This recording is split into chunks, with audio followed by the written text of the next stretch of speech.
Okay, hello everyone. I'm Yujin Zeng, and I'm also the most recent postdoc of Chris. And today I will introduce the irrigation work conducted by Chris and me, the enhancement of Sahel precipitation by remote irrigation. And this work was recently published on GFDL. Next slide, please. Next slide, please. Am I lost?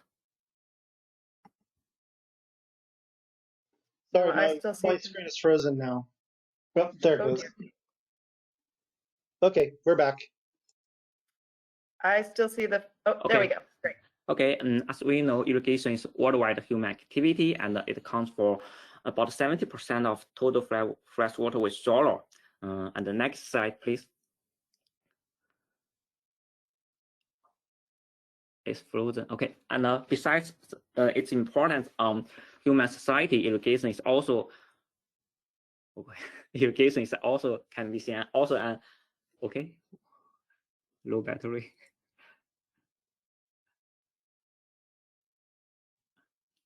Okay, irrigation can be also seen as an anthropogenic climate forcing. It will increase the soil moisture and change the ET and the sensible heat flux, and consequently change the precipitation and the temperature. So we raise the question that do the large scale human activity make large scale impacts? So next slide, please. Yeah, so to understand this question, Chris and I developed an irrigation scheme and implemented to GFDL land model. And the next slide, please. Yes, and using the development scheme, we are able to conduct some experiments. We used the GFDL ESM 2MB coupled model with our developed irrigation scheme and run two ensemble simulations from the period 1902 to 2015, and we conducted two ensemble. In the irrigation ensemble, we used the reconstructions of historically irrigated area, but in the control ensemble, the irrigated area was set to 0. And each ensemble contains 8 members with different initial conditions. We use the ensemble mean to study our results to reduce the uncertainties from the coupled model. Okay, next slide, please. Okay, so first we compared our simulated irrigation amount with the FAO reference database, and Chris' idea is that to make a fair comparison between our simulated result with the reference data, we need to consider the bias caused by the modeled precipitation and the real precipitation, and also we need to take account for the flooding irrigation. So we found that after we consider these two factors, our modeled irrigation amount are well consistent with the FAO observation database. Okay, next slide, please. Okay, so this map shows the impacts of irrigation on global precipitation pattern, and from this map we can see that most of the regions with significant increase of precipitation are around or over the irrigated regions. The only remote region of large precipitation response can be found in the Sahel. Okay, next, please. Next slide, please. Okay, and the first thing we do is to check whether this phenomenon is model dependent. We checked the previous literatures and found a similar precipitation increase in the Sahel in response to the irrigation in other models, such as in NASA GIS model and in CESM from NCAR. Okay, next slide, please.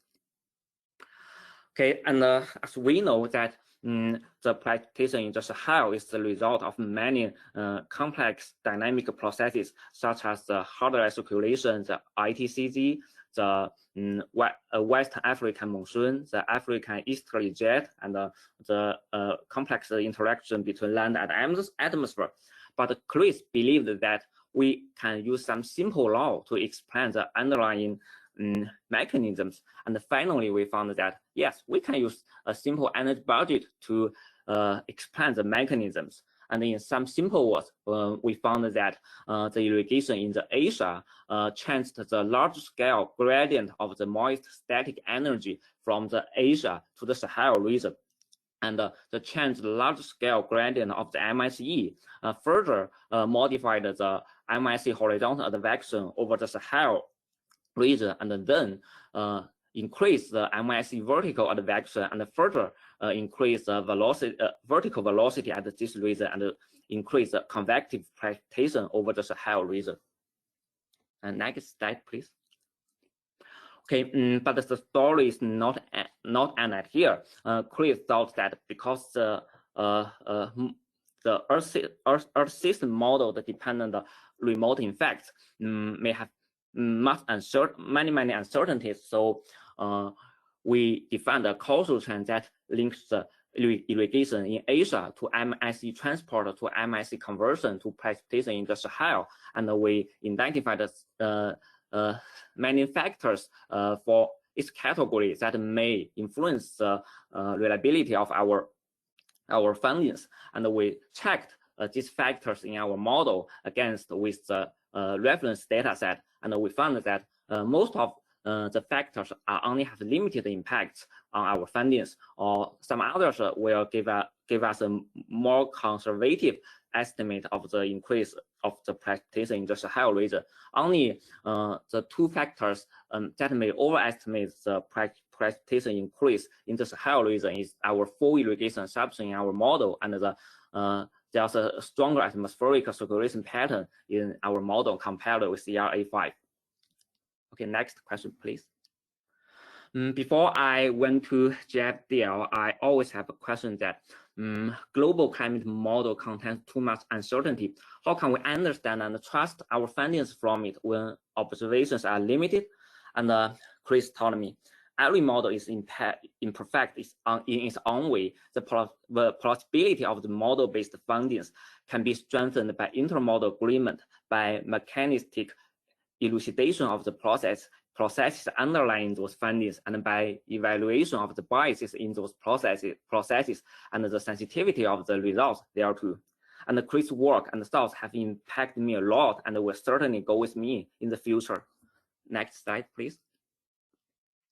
And tomorrow is Chinese New Year's Eve, and I want to take this opportunity to thank you, Chris, and happy Chinese New Year to all of you.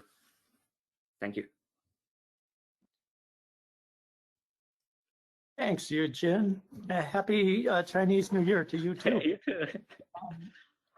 Yeah, what people don't know is that, and Yujin didn't mention, the task of coding up irrigation and coding up the artificial reservoirs on the rivers to feed the irrigation was really huge.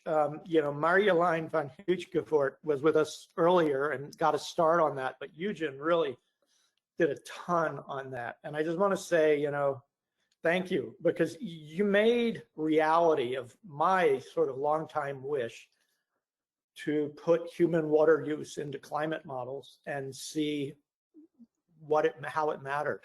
So that was a great accomplishment of yours, and thank you. Thank you.